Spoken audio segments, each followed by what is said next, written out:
Dunia saat ini sedang digemparkan oleh fenomena virus corona atau juga yang dikenal dengan nama COVID-19. Virus ini telah diklaim menyebar ke seluruh dunia. Sementara banyak orang yang tadinya menghujat, menyatakan bahwa ini adalah azab Tuhan kepada terlebih khusus orang Cina, tetapi faktanya berbicara lain. Penyakit ini terus menyebar ke seluruh dunia. Dan ini membuktikan bahwa tidak ada yang bebas dari apa yang mereka namakan azab ini.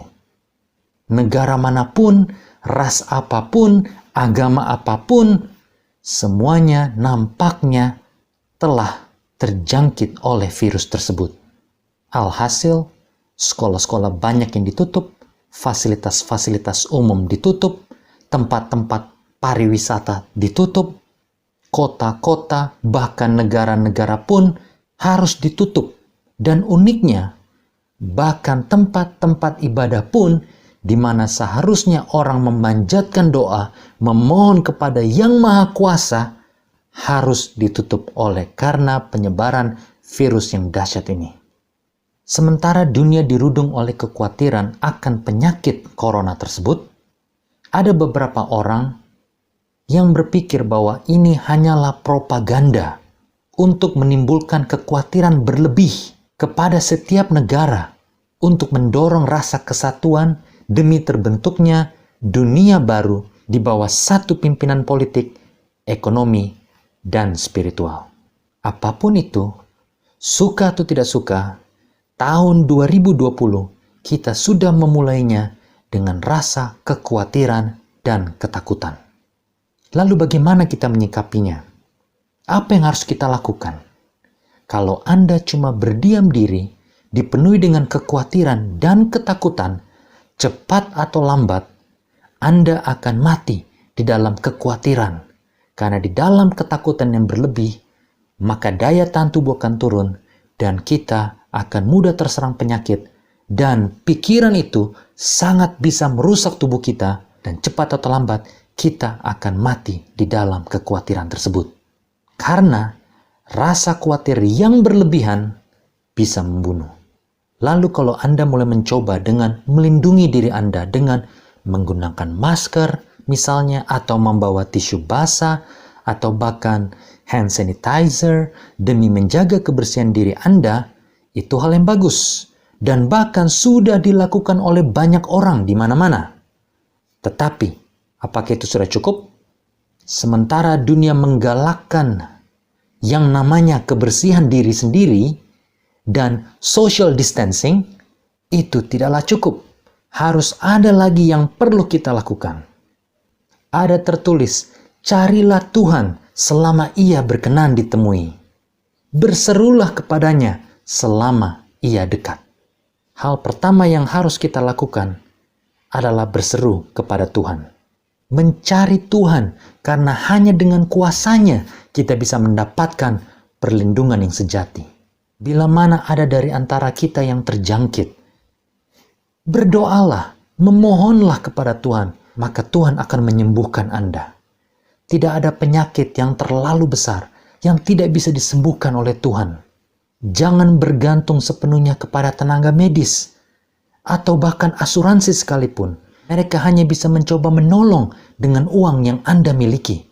Tetapi pertolongan sesungguhnya hanya dari Tuhan di atas. Dokter, tenaga medis, asuransi sekalipun hanya bisa mencoba untuk menolong Anda dan saya. Tetapi hanya kuasa tangan Tuhanlah yang semata-mata bisa menjaga kita dari penyakit atau bahkan menyembuhkan kita dari penyakit tersebut. Hal yang kedua yang kita bisa lakukan adalah merenung.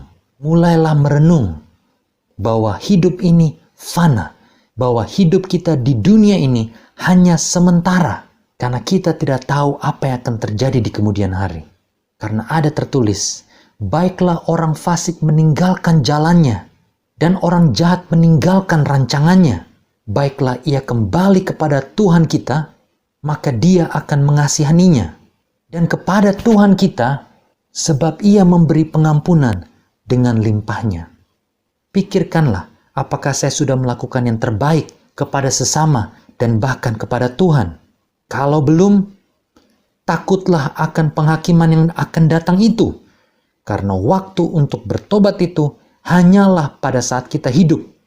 Pastikan bila mana kita diizinkan untuk mengecap kematian, kita haruslah dalam keadaan kudus, benar, percaya, dan setia.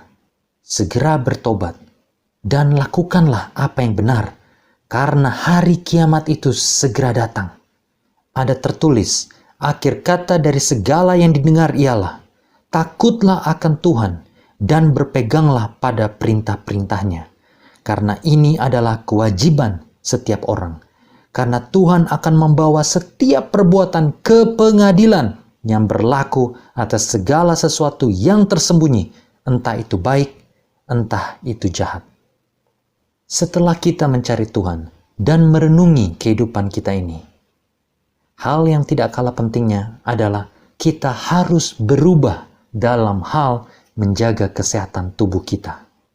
Perbaiki gaya hidup kita demi kesehatan fisik kita yang menunjang rohani kita juga. Siapa bilang Tuhan tidak peduli akan kesehatan kita?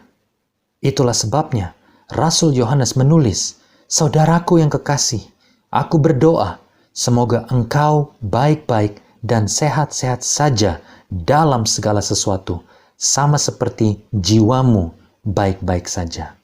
Dan juga ada tertulis, jika ada orang yang membinasakan bait Tuhan, maka Tuhan akan membinasakan dia. Sebab bait Tuhan adalah kudus dan bait Tuhan itu adalah kamu. Itulah sebabnya orang yang takut akan Tuhan tidak akan memperlakukan tubuhnya dengan seenaknya. Bila mana diketahui alkohol merusak tubuh, tembakau merusak tubuh, maka orang yang takut akan Tuhan tidak akan minum minuman keras dan juga tidak akan merokok.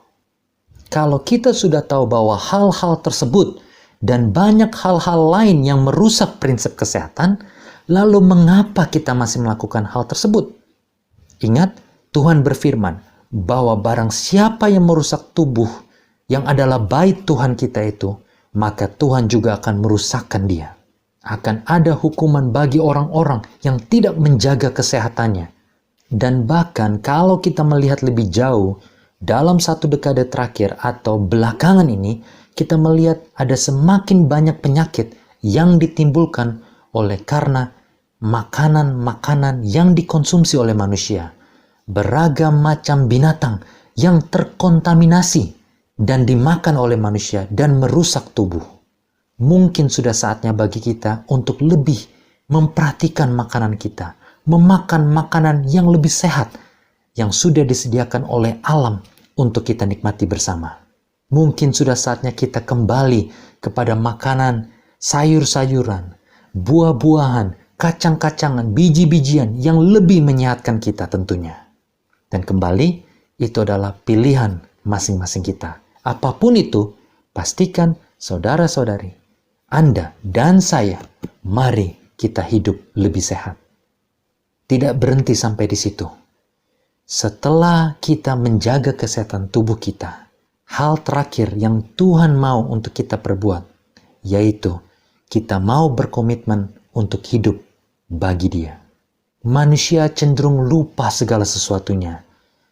Mau berdoa untuk dilindungi, tetapi setelah dilindungi, lupa bahwa kita telah berdoa dan telah dilindungi. Lupa untuk berterima kasih kepada Sang Penolong, Sang Pelindung, yang sudah menjaga kita sedemikian rupa.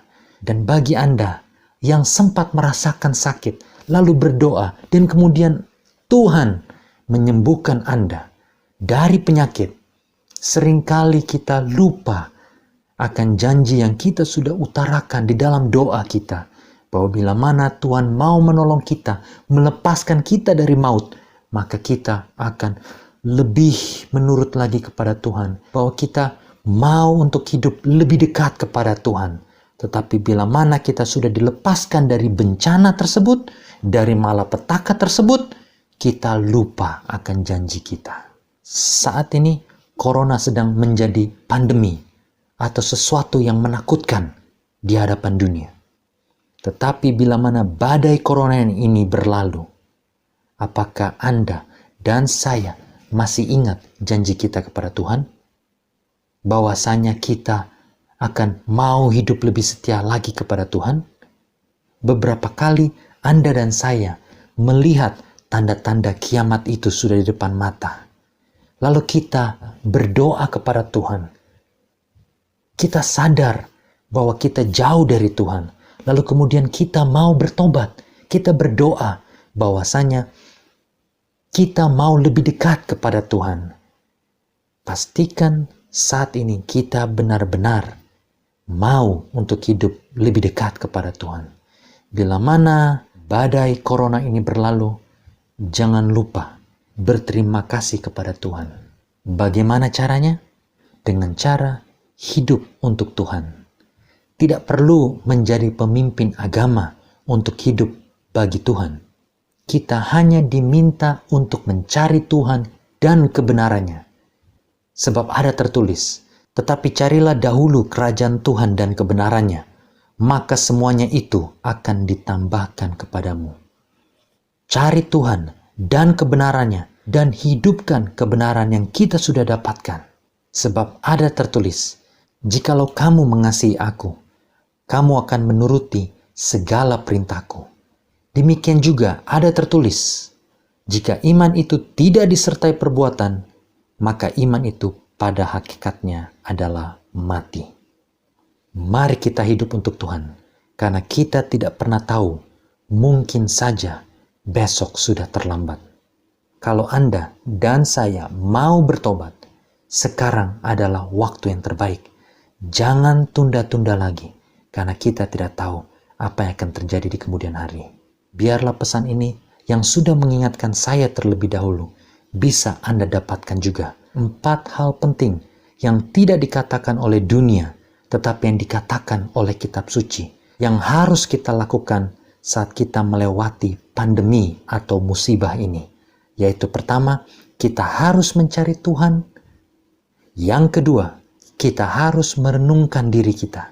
Apakah kita sudah melakukan yang terbaik bagi sesama kita dan bahkan bagi Tuhan? Kalau belum, saatnya kita bertobat.